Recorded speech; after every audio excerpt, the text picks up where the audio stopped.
Bismillah. Assalomu alaykum va rahmatullohi va barakatuh. Hurmatli kanal kuzatuvchilari, tibbiyot talabalari, shifokorlar. Siz bilan xususiy patologiya kursidamiz.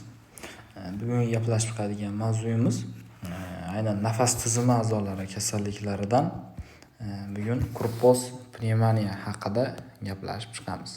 Kurpoz pnevmoniyani albatta o'rganayotgan kasalligimizni ketma-ketlikda avvalo kasallik haqida ma'lumot beramiz, uning etiologiyasi, patogenezi, ya'ni qanday ketma-ketlikda borishli kasalligini, makroskopik va mikroskopik ko'rinishi, preparatlar bilan va kasallikning oqibati, ya'ni asorati haqida ma'lumot berishga harakat qilaman. Xo'p, demak do'stlar, biz boshladik. Alloh qodir qilgancha tushuntirishga harakat qilaman.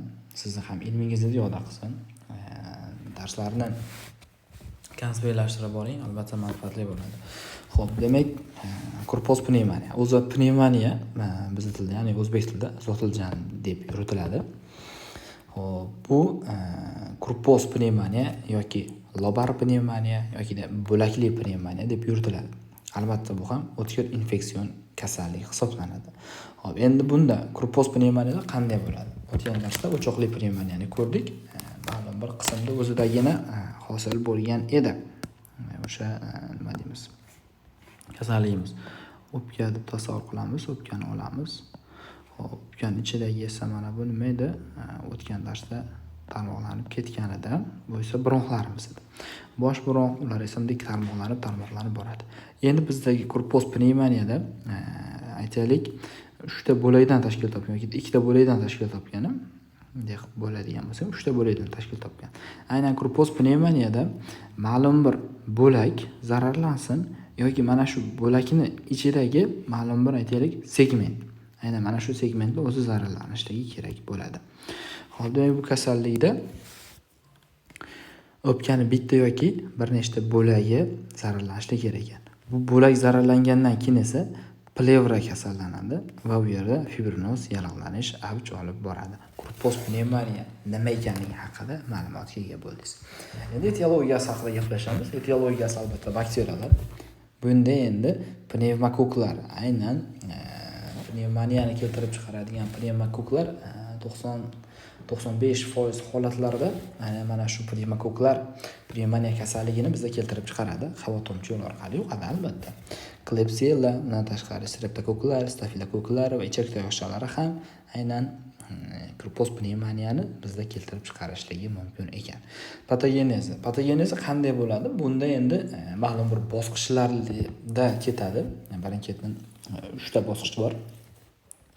4 ta bosqichi bor. Aynan o'sha bosqichlar ketma-ketligida bo'ladi. O'choqli pnevmoniyada bunday bosqichlarni ko'rmagan edik. Demak, birinchi bosqichda biz qon quyilib keladigan bosqichi deb ataymiz.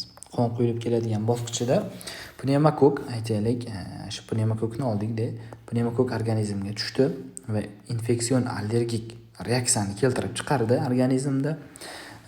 Infeksion allergik reaksiya kelib chiqqandan keyin esa bizning organizmimizda yallig'lanish mediatorlari bo'lgan gistamin va serotoninlar hosil bo'ladi. Buni patologiyani umumiy qismida batafsil yoritganmiz. Gistamin va serotoninlar nima qiladi? Bular qon tomirlarini kengaytiradi. Qon tomirlari kengaygandan keyin esa qonni suyuq qismi alveolaga chiqishi bilan namoyon bo'ladi. Ya'ni qon quyilib keladigan bosqichida pnevmokok organizmga tushdi, infeksion allergik reaksiya boshlandi. Bizning organizmimizda gistamin, serotoninlar ko'p miqdorda ajraldi. Bular esa qon tomirlarini kengayishiga olib keldi. Qon tomiri kengayganligidan keyin esa qon tomir o'tkazuvchanligi ortadi va qonning suyuq qismi, ya'ni plazmasi, suyuq qismlari nima qiladi? Tashqariga chiqadi. Endi chiqib nima bo'ladi? Alveolar bo'shlig'ida siroz eksudat paydo bo'ladi. Aynan mana shu suyuqlik alveolalarning bo'shlig'iga quyiladi.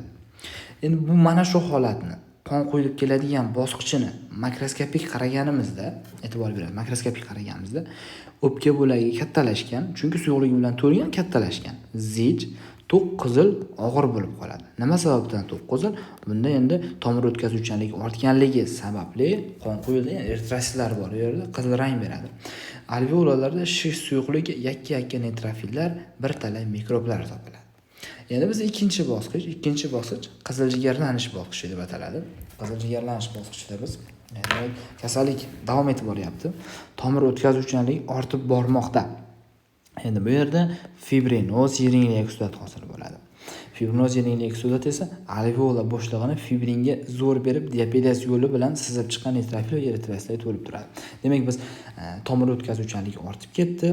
Bizda diapedaz yo'li bilan qon tomir ichidan hujayra bo'shliqqa, ya'ni interstitsiyaga chiqayotgan neytrofillar va eritrotsitlarga to'lib ketadi alveolaning bo'shlig'i.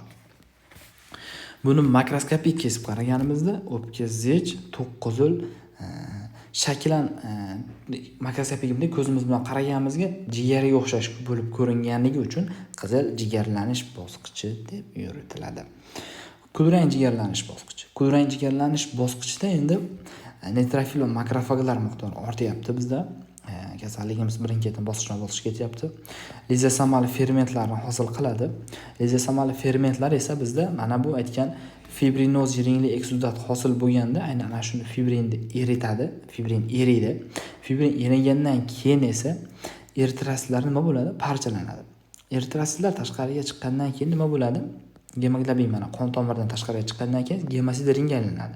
Aynan mana shu gemosiderin bizda o'pkada oqish kulrang bo'lib ko'rinadi. Makroskopik qaraganimizda, demak, kulrang bo'lib ko'rinar ekan. Shu sababdan kulrang jigarlanish bosqichi deb atalyapti.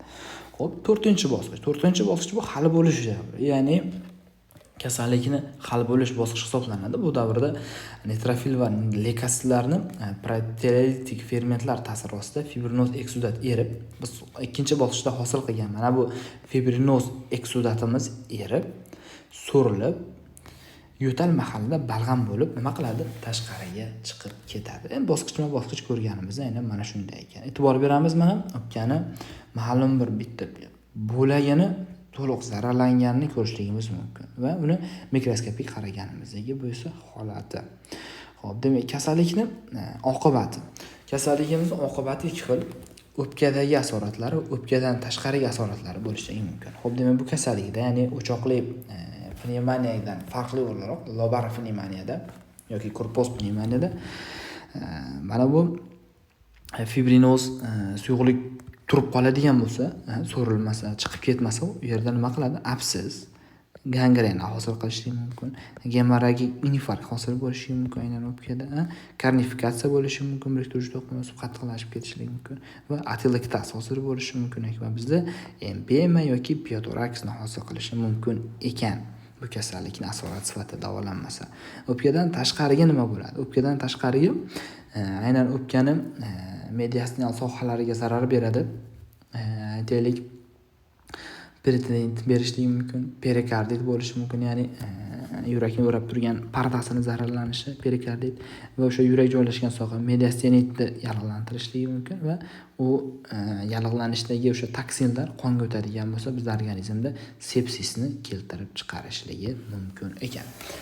Demak, do'stlar, soddaroq, iloji boricha soddaroq tushuntirishga harakat qildim. Bu yerdagi ma'lumotlarni patologik anatomiyani xususiy qismini yaxshi o'qigan bo'lsangiz, tushunishingiz nihoyatda oson. Ya'ni aynan hamma ko'proq e'tiboringizni patogenezga qaratasiz, kasallik qanday ketma-ketlikda bo'lishiga qaratasiz va klinikada bemalol tasavvur qilib olishingiz, tushuncha qilib olishingiz mumkin bo'ladi. Qisqa vaqtlar ichida siz bilan aynan korpus pnevmoniya haqida gaplashdik. Sizga ham bizga ham manfaatli bo'ladigan maqsadda ushbu video darsliklar tayyorlab borilmoqda. Hammaga rahmat. Sog'